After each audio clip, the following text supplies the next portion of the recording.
great place to try this. So Kalakant Prabhu very graciously decided to come here, and we're making a humble attempt to try to incorporate this model of the Krishna House, which was started here in Philadelphia. More information will be coming out about that, some of you are already aware. But we're very grateful that he's come. This is the second part of his day. He was down in Delaware earlier. He gave a class and program down there, and he's back up here today with us. So we're very grateful, Kalakant Prabhu, for you to be with us. Also wanted to mention that he serves as an initiating guru as well. So his disciples has been very inspiring to many devotees. Just again, very happy to have you here. Hare Krishna. Hare Krishna.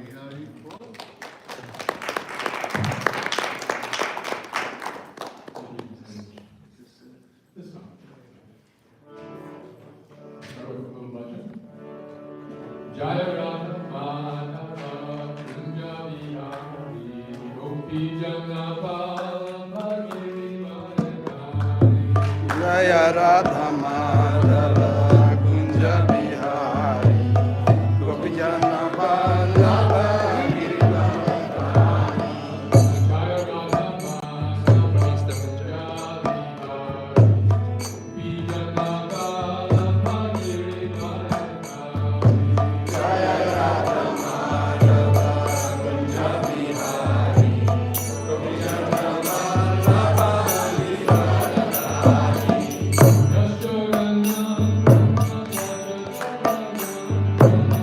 Yashodanandana Brajanarandana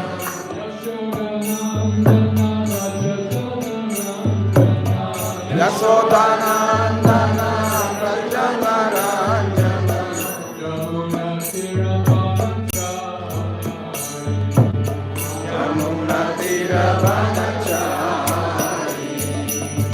Yamuna Tiravanachari Yamuna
Krishna Hare Hare Hare Rama Hare Rama Rama Rama Hare Hare.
Hari Hari Bol.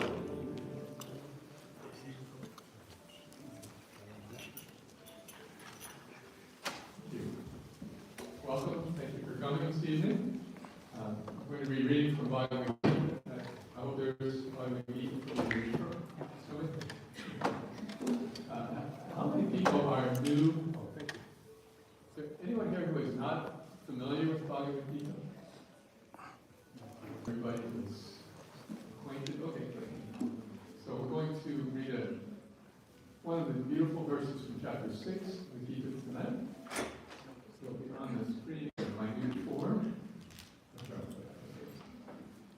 And this is one of those great encouraging verses that makes Bhagavad Gita so outstanding in relation especially to those scriptures which kind of threaten or intimidate or scare us.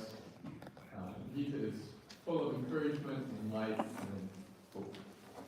So chapter 6, verse 49. If you would kindly chant responsibly. Shri Bhagavan Vacha. Shri Bhagavan Vacha. Partanaive Hanamutra. Partanaive Hanamutra. Vinashastasya vidyate. Vinashastasya vidyate. Nadi kalyana krit kaschit. Nahi kalyana kristaschit. Durgatim tata gacchati. Durgam tata gacchati. Partanaive Hanamutra. Partanaive Hanamutra. Vinashastasya vidyate. Vinashastasya vidyate. Nadi kalyana krit kaschit. Nahi kalyana krit kaschit. Durgatim tata gacchati. Durgatim tata gacchati. Would anyone like to chant? Shri Bhagavan Vacha. Shri Bhagavan Vacha. Arthanaive Hanamutra. Partanaive Hanamutra. Vinashastasya vidyate. Vinashastasya vidyate. Nahi kalyana krit kaschid. Nahi kalyana krit kaschit. Durgatim tata gacchati. Durgatim tata gacchati. Shri Bhagavan Vacha. Shri Bhagavan Vacha. Parthanaiva namurtha. Parthanaiva namurtha. Vinashastasya vidyate. Vinashastasya vidyate. Nahi kalyana krit kaschit. Nahi kalyana krit kaschit. Durgatim tata gacchati. Durgatim tata gacchati.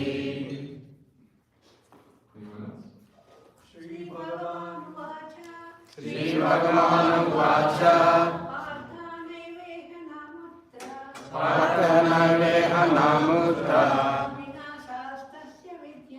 विनाशास्तस्य विद्यते नाहि कल्याणकृत् कश्चित् दुर्गतिं तात गच्छति. All right, let's say the synonyms together, please. Good scroll up. Sri Bhagavan Uvacha. श्रीभगवानुवाच Together. The Supreme Personality of Godhead said, Partha, Samrita, Na Eva, never is it so, Na, in the material world, Na, never, Amutra, in the next life, Vinasha, destruction, Tasya, is, Vidyate, exists, Na, never, he certainly, Kalakant, one who is engaged in auspicious activities, Kashchit, anyone, Durgati, my friend, Gachati, good. And translation together, please. The Supreme Personality of Godhead said, Son of God, are constantly engaged in the auspicious activities does not mean with the destruction of one of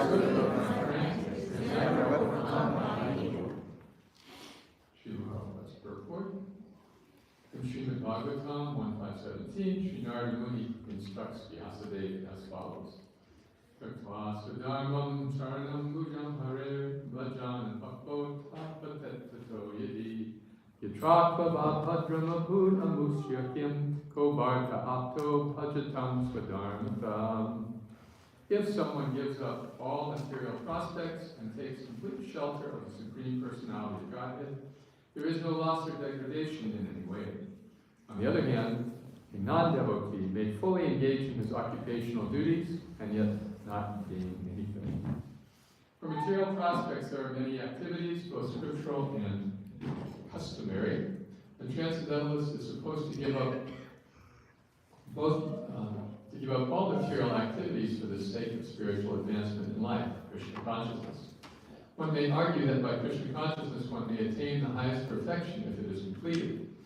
But if one does not attain such a perfectional stage, then he loses both materially and spiritually. It is enjoined in the scriptures that one has to suffer the reaction for not executing prescribed duties. Therefore, one who fails to discharge transcendental activities properly becomes subjected to these reactions. But the Bhagavatam assures the unsuccessful transcendentalist that there need be no worries. Even though he may be subjected to the reaction for not perfectly executing prescribed duties, he is still not a loser, because auspicious Krishna consciousness is never forgotten. And one so engaged will continue to be so even if he is low-born in the next life. On the other hand, one who simply follows strictly the prescribed duties need not necessarily attain auspicious results if he is lacking in Krishna consciousness. We'll stop here for a moment.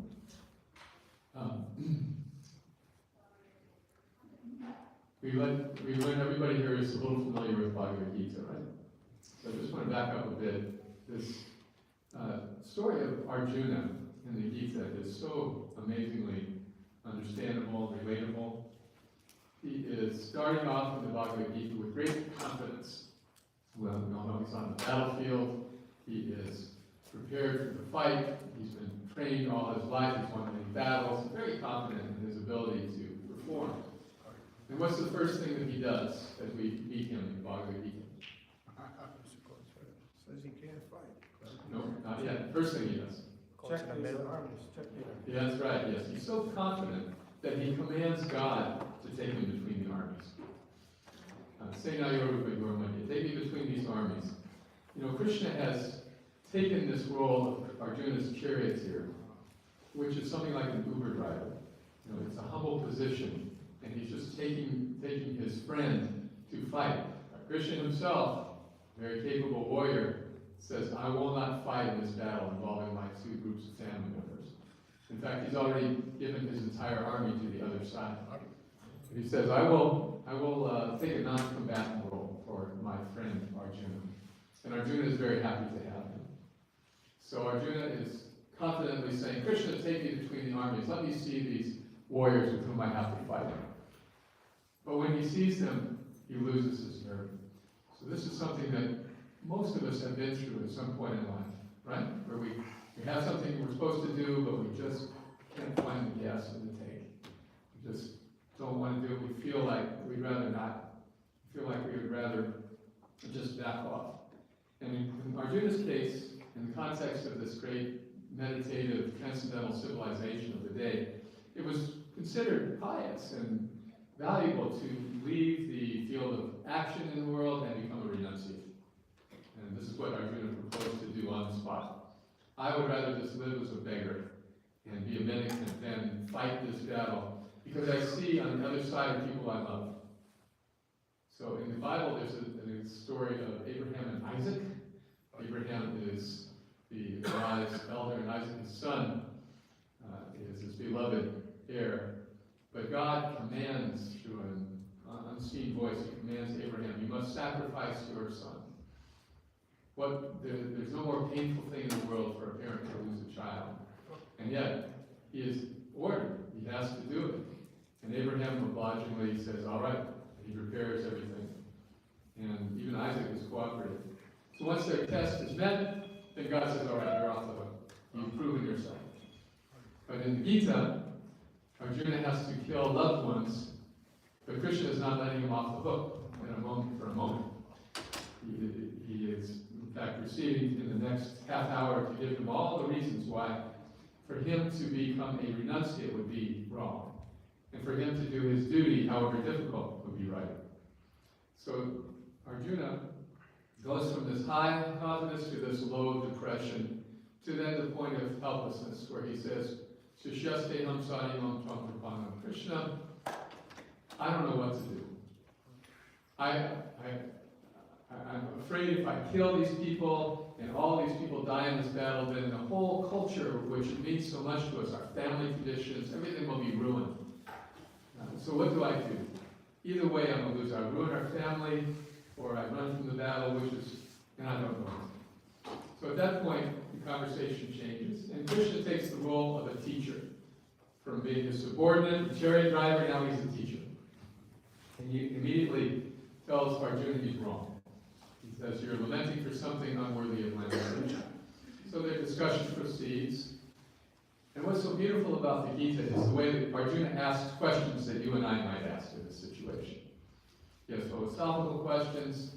He is saying, Krishna, you've taught me, you said I should be able to work with detachment, but at the same time you want me to fight in this war. You want me to be detached and then you want me to fight. Which is it?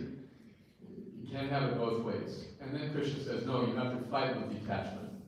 You have to do your work as a sacrifice. And Arjuna is listening, and then Krishna makes a statement, I have taught this yoga to the sun god, Vivaswan. I've been teaching the same thing for millions of years. And Arjuna again asks a question that I might ask. Well, the sun god is so elderly, and you are so young, my age, relatively speaking, how could you have instructed this very venerated and ancient person?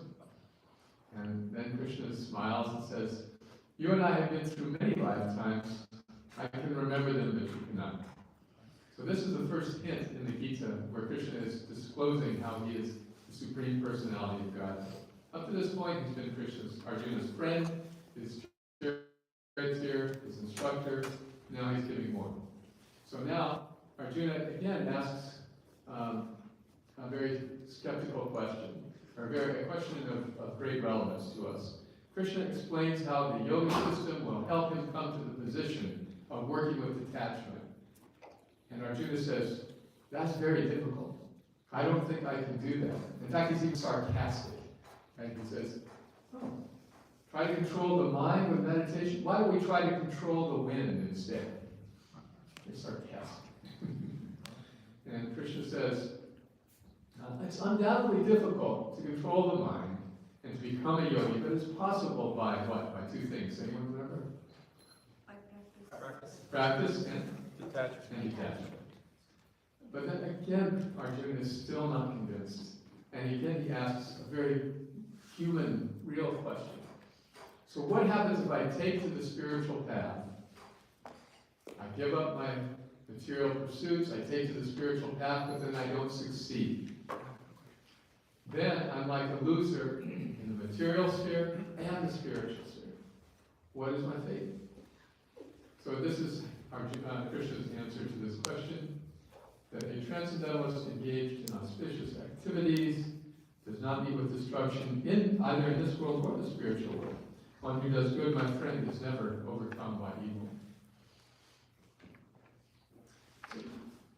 This is a very reassuring statement, isn't it? That even if we don't succeed in spiritual life, if we just try, then we will be benefited. And as the verse Srila Prabhupada quotes here from the first canto of Bhagavatam, on the other hand, if we just go for our material life, then we will lose everything.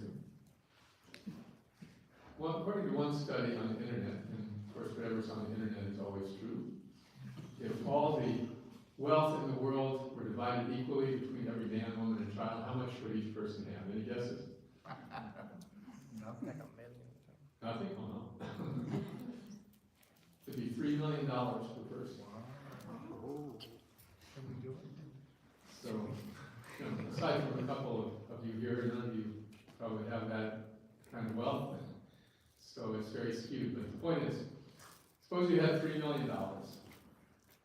Now, sometimes people get that winning the lottery or something, get a big chunk. So what do you do then with that treasure? You can spend it like anything. You can enjoy this and enjoy that, and all the trips you want to take, and all the cars you want to buy. Everything, every indulgence is fulfilled. And at some point, that money will be gone. On the other hand, if one continues to live in a frugal way, a simple way one is accustomed to, and just puts that money in the bank, then what will happen? Exactly, it will gradually increase and compound. So it is with the practice of spiritual life. Material life means that we're using our money, or we're using our youth, or we're using whatever we have to just try to enjoy as much as possible. I saw a bumper sticker once that said, "Whoever dies with the most toys wins."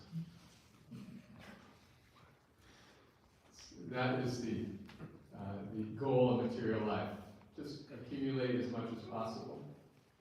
So there's a beautiful story of Alexander the Great, who had conquered so many countries. But in the course of his conquerage, contracted syphilis and was dying. So as he was on his deathbed, he asked his physician, or his ministers to gather, and he told them, "When I die, I want you to perform my funeral like this. Put my body on a palanquin and put my palms facing the sky, and then have my doctors, my 6 doctors, carry this palanquin through the street. And behind the palanquin, I want you to throw gold coins in the street and let people take them." His minister said, "Yes, Maharaj, whatever you say, but can you tell us what is the purpose of this funeral?" He said, "First of all, I want everyone to see that I conquered the biggest kingdom in history, and yet I'm leaving this world empty-handed. And then I was helped by the best doctors in the world, and they could do nothing to save me. And finally, all the wealth that I accumulated was enjoyed by other people."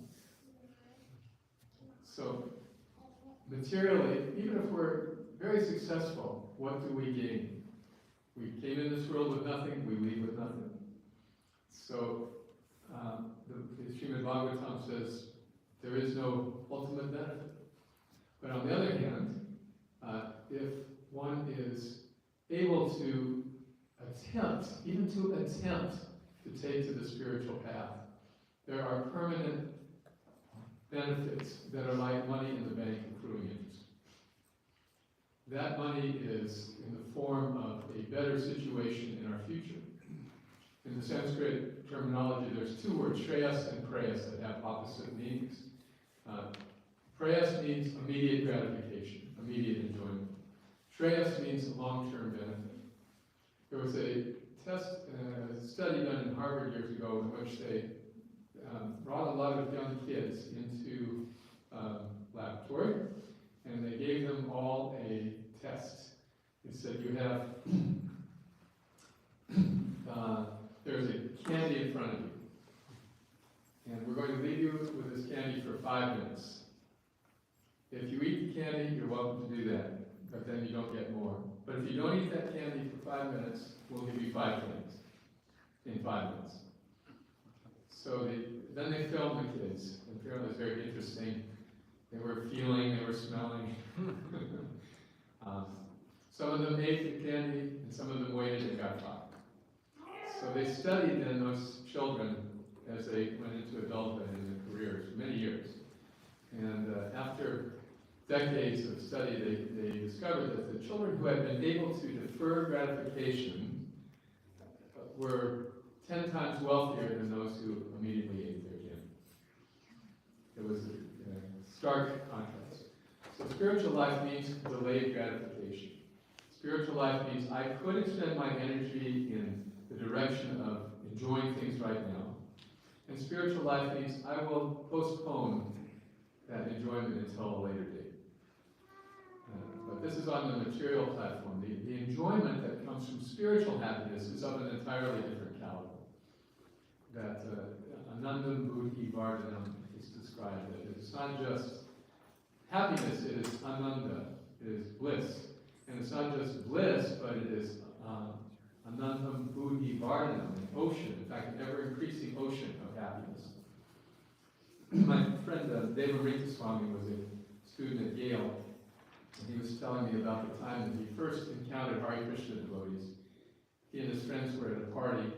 They were watching an interview show by some well-known interviewer in New York, and he had the devotees on TV.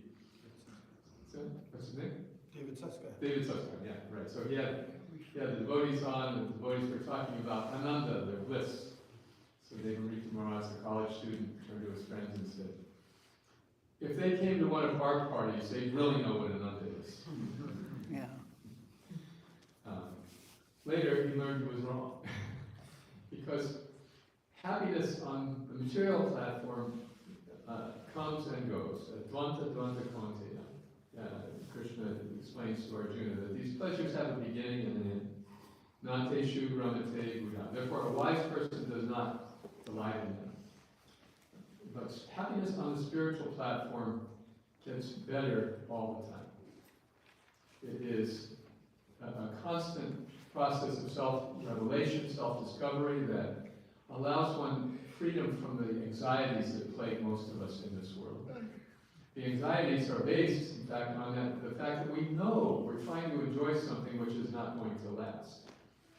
We're trying to enjoy that which is not enjoyable. The spiritual side of our existence is called Sat, Chit, and Ananda. It is eternal, it's full of insight, and it's full of enjoyment. Whereas the material side of our existence, the physical body, that is Asat, Achit, and Nirananda, is temporary, it is ignorant, and it is miserable. So to direct our energies towards the spiritual side means that we come to enjoy life on a higher platform. Now, that's something that needs to be experienced. We talk about it philosophically. But this is where the ability to defer gratification comes in. Like chanting japa, we were doing a few minutes ago. Right? That's 8-10 minutes of delayed gratification. Because we're engaging our minds and our senses and everything in just repetitive chanting again and again. Sorry, after Prabhu put it. To people like my family members, they can't imagine why I would waste my time like that. My father used to say, what do you do, just meditate on your navel all day?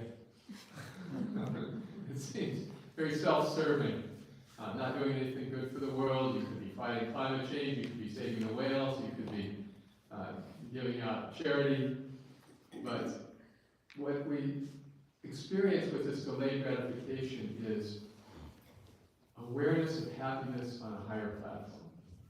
If you chant this Hare Krishna mantra regularly, Hare Krishna, Krishna Krishna, Hare Hare, Hare Ram, Ram Ram, Hare Hare, there is an immediate effect of relieving the misconceptions that plague our lives. What do I mean by misconceptions? Like things that Do you ever experience something that's really not very important, like somebody said something to you, or somebody did something, or you lost your cell phone or something, and it really occupies you and bugs you inordinately for hours and days? What's that? Yeah, so it's, this is the disproportionate result of material attachments. But Chaitanya Mahaprabhu, who taught this chanting of Hare Krishna, said that when you chant, it's like cleansing away the anxieties that cloud our minds. Cheto Dharpanam Marjanam. We can just throw them aside. We can just toss them aside and say, I'll get to you later. Meanwhile, let me focus on the sound of this amazing spiritual sound vibration. That tossing aside relieves the anxieties. It helps us keep perspective. And it helps us find out who we really are and how we can be happy. There was a great devotee of Lord Chaitanya named Haridas Thakur, who was he was a Muslim by birth, but he began chanting the Hare Krishna mantra, and he took deeply to spiritual life in the Vaishnava tradition, serving Krishna. So Haridas was creating a bit of a problem in that way for the local Muslim magistrate. The idea of Hindus becoming Muslims, no problem. But if a Muslim became a Hindu, that was a problem. So he solicited the assistance of a beautiful prostitute to seduce Haridas, make him fall down and expose him as a fraud. So Haridas was sitting chanting, as he did most of the time, in his remote cave, outskirts of the village. And this lady of the night came to him in the evening and sat before him and said, "My dear sir, you are in the peak of your youth. My mind is very captivated by you. Please fulfill my desires." So Haridas was saying, he was chanting, and he could have done many things at that time. Right? He could have said, "Go away, be gone." He could have cursed her. He could have responded in so many negative ways. But what did he do? He said, "Please sit down. I'll get to you as soon as I finish my chanting." He welcomed her, and he asked her to stay, and he chanted. And he chanted all through the night into the early morning. The sun was starting to rise. She realized she would have to go. And what did he do? He apologized. "I'm sorry. I hadn't finished my rounds, but please come back tomorrow night and I'll surely fulfill your desire." So the next night she came. She assured the Muslim magistrate, "Don't worry, this time for sure." She came the next night. Again, he said, "Please sit down. I'll be with you as soon as I finish chanting." And again, he chanted through the night. And again in the morning, he apologized. "I'm so sorry. I had taken a vow to chant so many rounds before the end of the month, and I just had to finish." So again, she left. And again, she came back the next night and said, but this time as he was chanting, she also started chanting a little bit. And then she chanted a little more. And finally, she threw herself at his feet and said, "The Qazi has sent me here to seduce you. I'm so sorry." And he said, "I know. I know. But I wanted you to hear the holy name and be purified." And so she said, "What should I do?" And he said, "Go and dispense with all of your ill-acquired worldly goods, and then just come here, and you can stay here in this cave where I'm living, and you can worship Tulsi and chant Hare Krishna." So she did that. She came back. She took his place. He left. She shaved her head, and she became known as a great saint in the village. So this is a very instructive pastime because Haridas did not curse his material desires. He did not try to repress them. He did not try to get rid of them. He just said, "Please sit down and be patient." So similarly, when we chant the Hare Krishna mantra and we're delaying gratification, when those desires for gratification arise in our mind, say, "Please just sit down and relax. I'll get to you in due time." In the second chapter of the Gita, Krishna explains this to Arjuna, that a river flows into the sea takes in all that water and it never changes its form. So in the same way, the mind will produce many, many desires and many, many distractions, but the yogi, the transcendentalist, the one on the spiritual path, will be able to see those desires flowing like water into the ocean. They will be passing by, they will not repress them, neither will they indulge them, they just really won't pay them much attention. And just let them fill the calm ocean of his or her mind as he chants. So the basic idea here is that investment in delayed gratification, through chanting the holy names, through offering our food to Krishna, instead of just thanking God for the food, actually giving it back to Him. These are all examples of actions on the spiritual path that, although delayed material gratification, enrich our spiritual lives. The more investments we make in that spiritual bank account, the more the interest accrues. And the more the interest accrues, the more prepared we are for meeting our biggest challenge of life when we have to leave this material body. Now, leaving the material body is like a final exam that's due on Monday, and it's like Friday night for us. It's Friday night, we've been in school all week, and we know the exam's on Monday, but we want to enjoy, now we've been working hard all week. It's Friday night, let's go out and party, and then I'll study later. So of course, while we're partying Friday and Saturday, we're still in the back of our mind thinking, we got that test on Monday. So the intelligent student will do it. Let me study Friday night, be totally prepared for the test, then I can enjoy myself on the weekend. This is Krishna consciousness, that we are prepared for the final exam by investing in our spiritual lives, by delaying gratification and redirecting our desires in the spiritual path. And then we know whenever death might strike, then we will be prepared. That final exam is it's all said and done, and we are ready. The devotees are very good at two things. We're good at cooking, and we're good at dying. Hopefully not in immediate sequence. We're good at dying because we have invested in our spiritual lives, and we're prepared. Last week I was in Grand Rapids, Michigan, and this wonderful lady, 39 years old, she had 2 children. She had some incurable lung disease. As try as they might, the doctors could not save her. So she'd been on a breathing machine, she'd been on morphine, and at her request, when the doctor said there was no hope, they took her off the breathing machine and the morphine, and she had 2 hours of consciousness left to live. And she was in the intensive care room. Fortunately, it was a big room. There were about 80 devotees in there. Kirtan. Devotees calling her spiritual master on the phone. She was just listening to the kirtan, and they had film of this. We were just sitting up, thanking all the devotees for coming with pranams, and then she said, Hare Krishna, and left this world. And it was a glorious departure, something that we could all hope for. Because as Krishna says in the 8th chapter, Yam Yam Bhati Smaram Bhavam, whatever we're thinking of at the time of death, that determines our next state. So Krishna is answering Arjuna's question.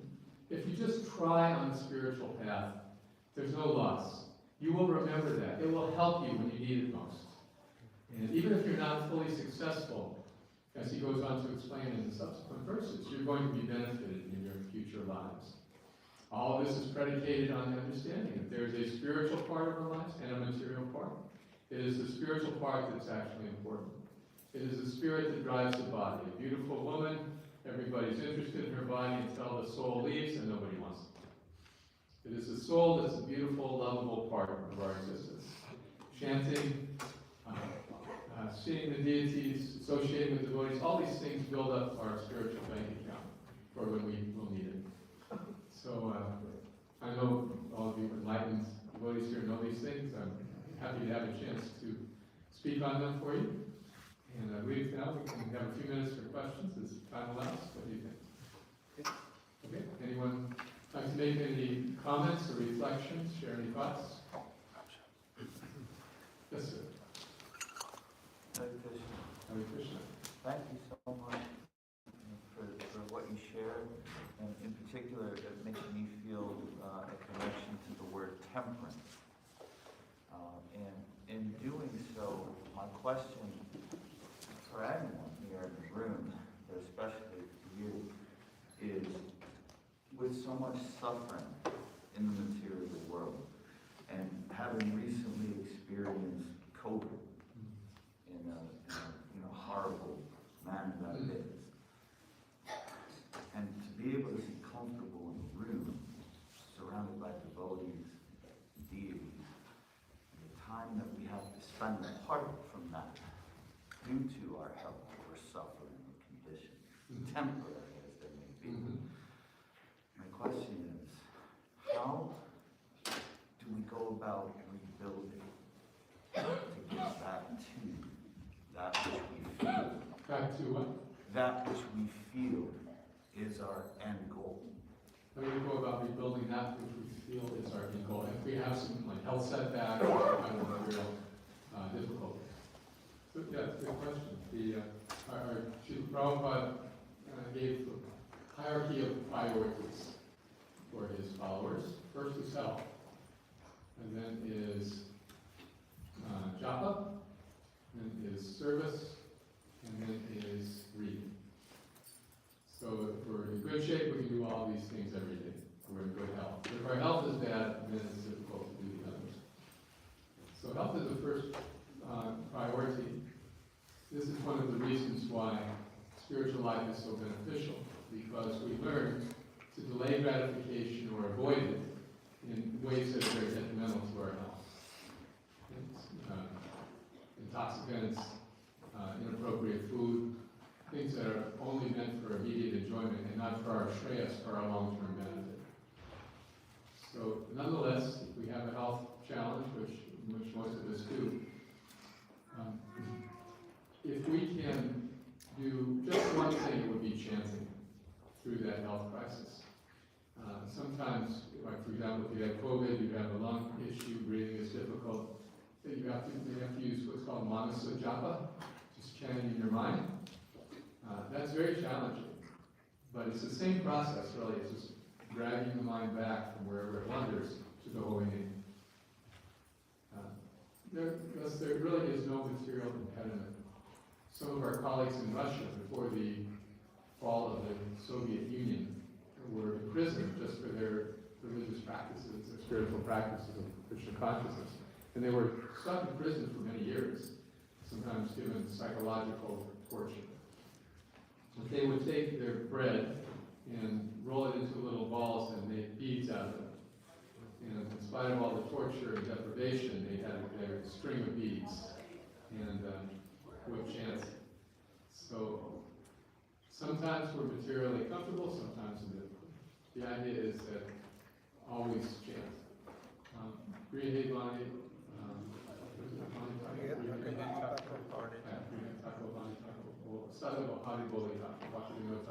Whether we're in a comfortable position or in the jungle, yeah, always chant. Sada Hari Boli Tako. Were you able to chant when you had COVID? Very, very painful. Very painful. Okay. I read once that Haridas Thakur, the great Acharya or contemporary chanter, chanted 164 rounds a day, which is about 20 hours of chanting. And he would chant a third of them very loudly, a third of them softly, and a third of them in his mind. So chanting in the mind is a good antidote for physical infirmity. If I could also kirtan. Be listening to kirtan. Listening, yes. I'm fortunate to have my Guru Maharaj Bhakti Swami kirtan on Apple Music or whatever, and through AirPods, but when it's right in your ear. Right in your ear. Very close.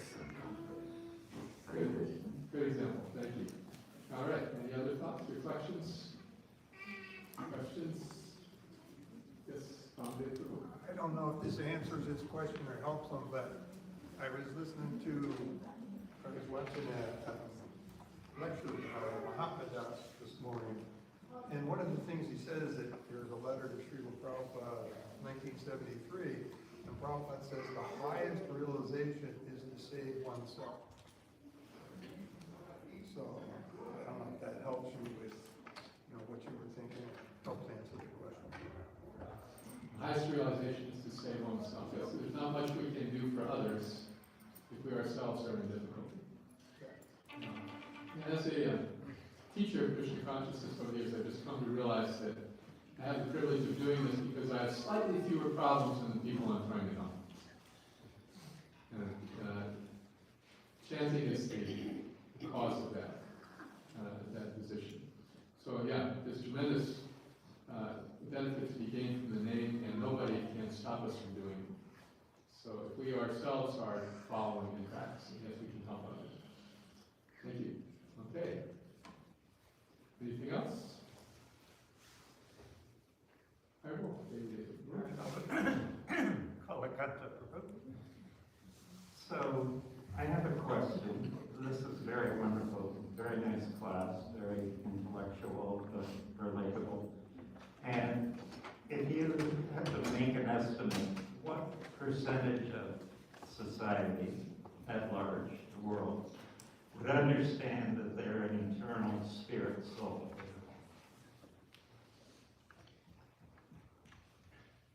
That's the total speculation. What percentage of the world would understand that they're a spirit soul? There are many religious people in the world who believe in an afterlife. So there's a belief in this eternal part to one extent or another.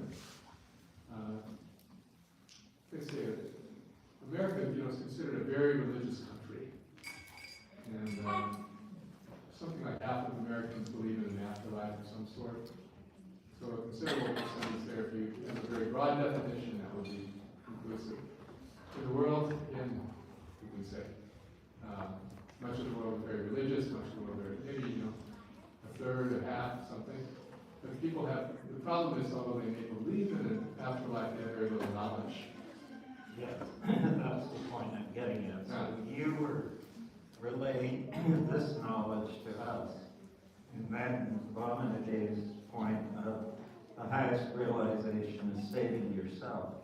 So what does our role become in relation to Prabhupada's mission of what are we supposed to be doing here with all this knowledge? First, applying it to ourselves, and then, as Prabhupada put it, according to our capacity, sharing with others. If we're enjoying something in our life, we naturally want to share it with others. If we're people who have goodwill and love in their heart, we naturally want to see others be happy. The great gift that we have is the specific knowledge of the spirit soul and how to turn our understanding of the world from the material to the spiritual, to actually reawaken our spiritual side, to explore its limits of bliss and knowledge. That's the problem. I once visited a religious center of another tradition, and they showed the faithful follower dying and then going to the heavenly realm, and there were his relatives and his uncle and his aunt and his grandparents and the dog. So, the idea was that heaven is just extending what I'm doing on earth indefinitely. How many of us would like to go to heaven to see our family members?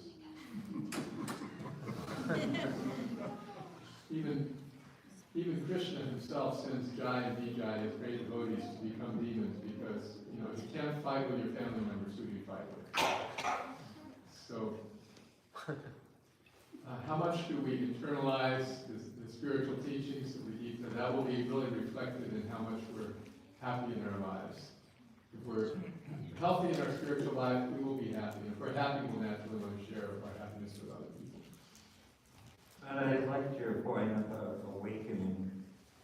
And that's really what Prabhupada did for us, is awakened our dormant spiritual consciousness. And,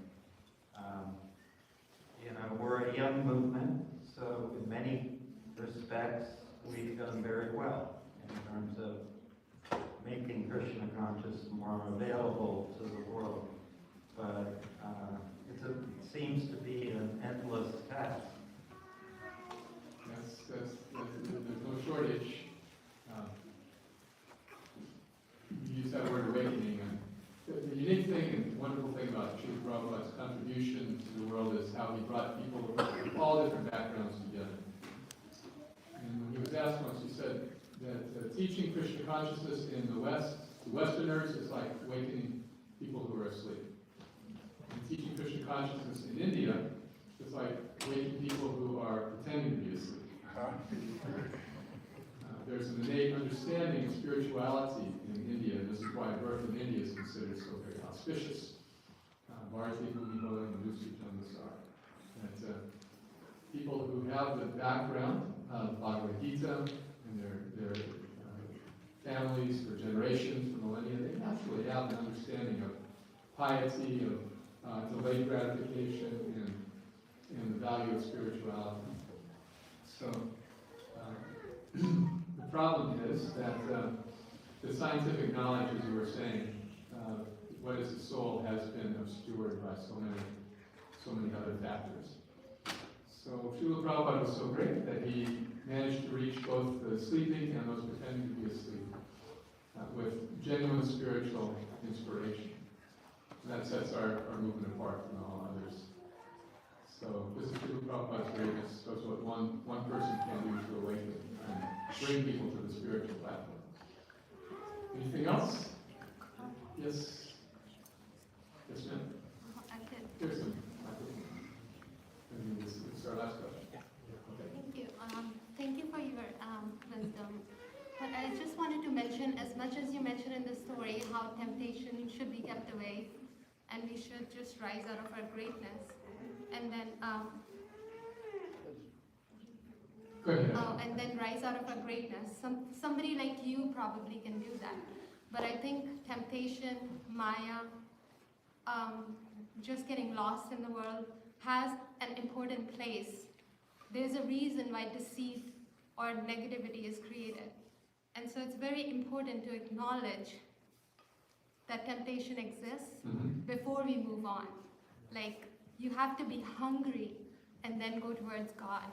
Like, in my own reason for spirituality, I wasn't born to go to God or to sorry, I'm getting breathless. I think it's because of the environment and I'm really close to Krishna. But I think there was a war occurring outside and within Krishna, within Arjuna, and to also fight the war within before you could marry them together and the highest wisdom could be gained. Yes. So you have to acknowledge both the duality. The person who gets beaten up every single day can rise to become something bigger, like how the big boxers or wrestling champions have become. If you see the person who has taken the greatest journey from going just without food, bare naked, and doing yatras, you will see that they achieved it through giving up, but they had to travel the journey. So you're saying that the difficulties that one endures allow one to progress in their spiritual and life. it has. Without the difficulties, you really can't. Yes, and so that lady has an important role to play as a temptress, and the man who is trying to make her a devotee of Krishna has an important role to play. So the story is complete only by recognizing that temptation is within us to even attract the temptation and to stay strong. But it's okay to allow to be materialistic before you become simplistic. Well, that's an interesting point. Just in brief, the idea that we have to suffer to progress in our spiritual life is true. That's why we're in the material world. When Srila Prabhupada was asked in London, do you have a concept of hell in your religion? He said, yes, London is hell. That's the beautiful thing about Krishna consciousness. We don't worry about going to hell, we're already there. The suffering is real and we've encountered it life after life. We do need to recognize it. But we also need to recognize that there is a path out. Right, so I appreciate your point. Yes, the suffering has a place. Vidyacha vidyam chayas kadvedo vayam sahan. The Ishopanishad said that only one who understands the material suffering as well as spiritual opportunity can transcend the influence of birth and death. So that's why it's important, yes, not to repress the temptation, recognize it, acknowledge we've been giving into it, but also that we can go beyond. Thank you. Hare Krishna.